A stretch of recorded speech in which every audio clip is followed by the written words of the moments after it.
عزیز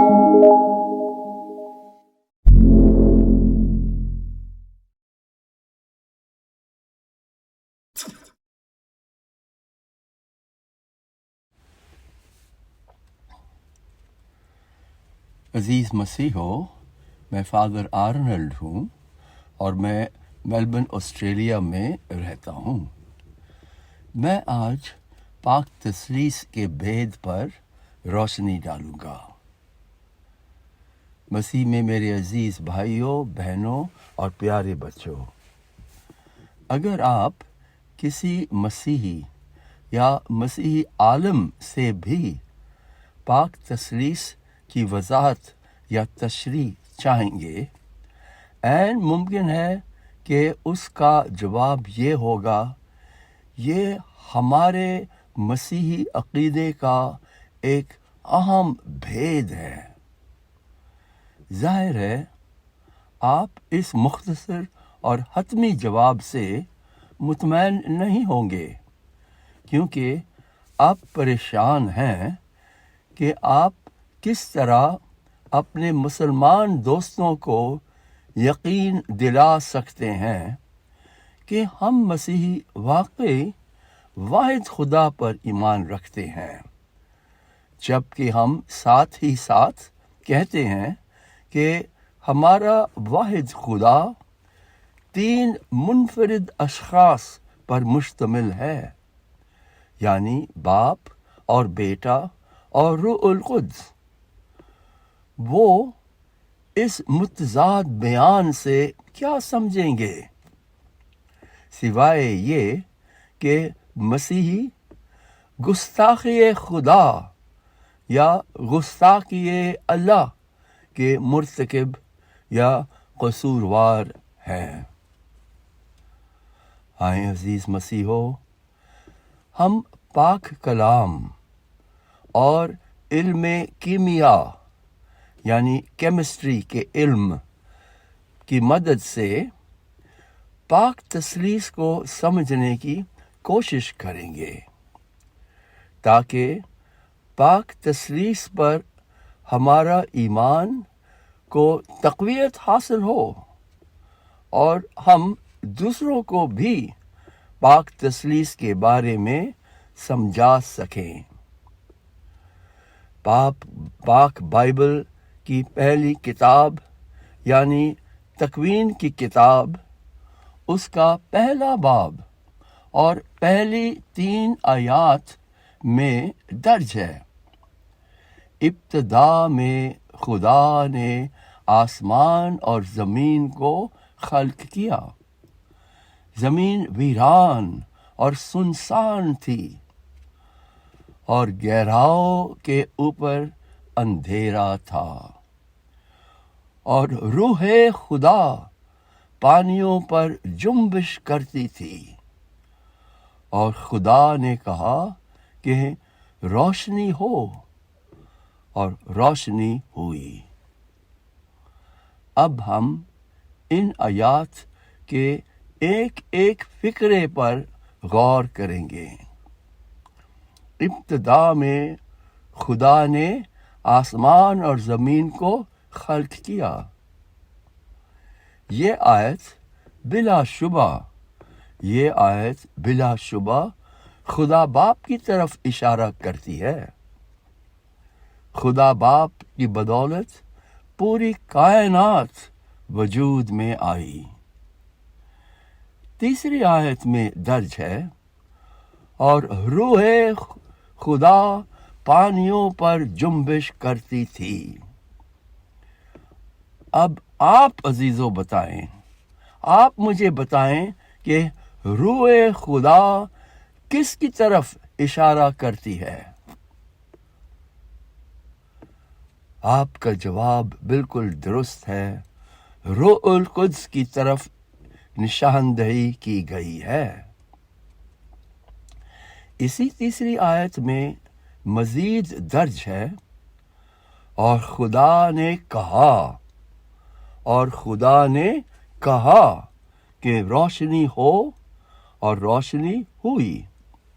عزیز مسیحو، ان الفاظ پر غور کریں۔ خدا نے کہا، یعنی خدا کا کہنا، اس کے منہ سے جو بھی کلمہ نکلتا ہے وہ چیز عین وجود میں آتا ہے۔ جیسے ہم نے سنا کہ خدا نے کہا کہ روشنی ہو اور روشنی ہوئی۔ یہ لفظ، یہ الفاظ کہ خدا نے کہا، خدا کا کہنا، یعنی خدا کا کلمہ، اس کے بارے میں یوحنا انجیل نویس نے اپنی انجیل کے پہلے باب اور پہلی آیت میں اس کی وضاحت کی۔ یوحنا نے فرمایا، ابتدا میں کلمہ تھا اور کلمہ خدا کے ساتھ تھا اور کلمہ خدا تھا۔ کلمہ کا لفظ استعمال کرتے ہوئے یوحنا کس حقیقت کی طرف اشارہ کر رہا تھا؟ یوحنا کس حقیقت کی طرف اشارہ کر رہا تھا؟ اور تاکہ ہم کسی شک اور شبہ میں نہ پڑیں، یوحنا نے خود اسی باب کی 14ویں آیت میں لکھا، اور کلمہ متجسد ہوا اور ہم میں سکونت پذیر ہوا۔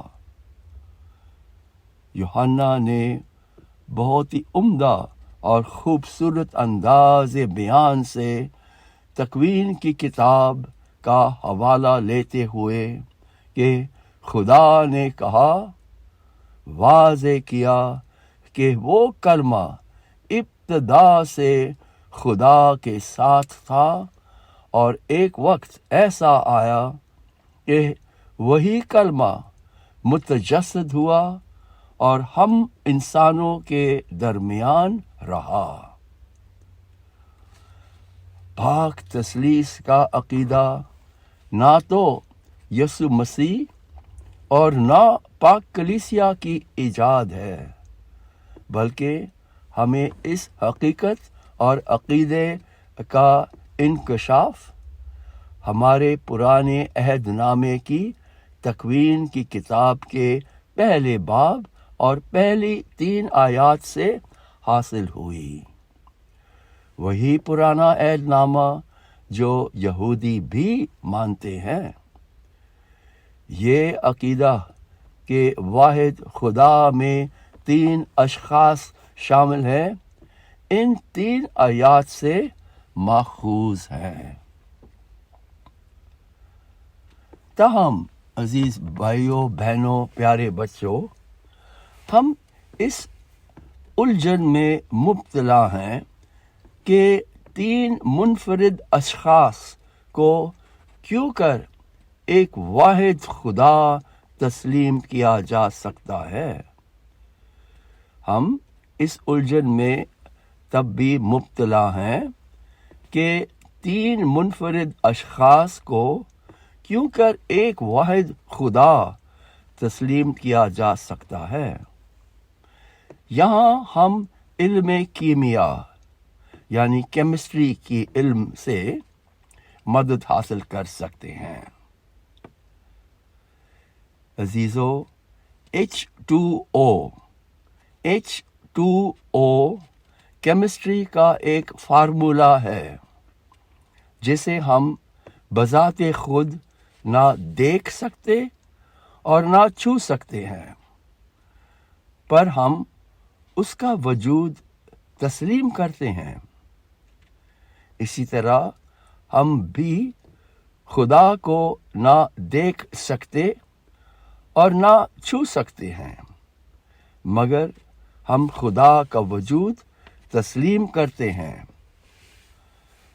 پانی، برف، بھاپ، تینوں کے 3 علیحدہ علیحدہ اور منفرد وجود رکھتے ہیں، لیکن تینوں کے تین ایک ہی حقیقت یعنی H2O کی شکلیں ہیں۔ اسی طرح باپ اور بیٹا اور روح القدس تینوں کے تین منفرد اشخاص ہیں، لیکن تینوں کے تین ایک فارمولا یعنی ایک ہی حقیقت کے مالک ہیں، جنہیں ہم خدا بلکہ واحد خدا تسلیم کرتے ہیں۔ ہم مسیحی کتنے خوش نصیب ہیں کہ خداوند یسوع نے ہمیں خدا کی حقیقی روپ سے متعارف اور آشنا کروایا کہ خدا ایک مطلق العنان اور جابر خدا نہیں ہے، بلکہ ہم اسے باپ کے نام سے پکار سکتے ہیں۔ اور خدا باپ نے دنیا کو ایسا پیار کیا کہ اس نے اپنا اکلوتا بیٹا بخش دیا تاکہ ہم ہلاک نہ ہو بلکہ ہمیشہ کی زندگی پائے۔ یوحنا 3:16 آیت۔ اس جہاں سے رخصت ہونے سے پہلے یسوع نے اپنے شاگردوں کو یقین دلایا کہ میں تمہیں یتیم نہ چھوڑوں گا، میں تمہیں ایک وکیل تمہارے پاس بھیجوں گا۔ جب روح الحق آئے گا تو وہ ساری سچائی کے لیے تمہاری ہدایت کرے گا۔ یوحنا 16:13 آیت۔ آسمان پر جانے سے پہلے یسوع نے شاگردوں کو ہدایت دی کہ تم جا کر سب قوموں کو شاگرد بناؤ اور باپ اور بیٹے اور روح القدس کے نام سے انہیں بپتسمہ دو۔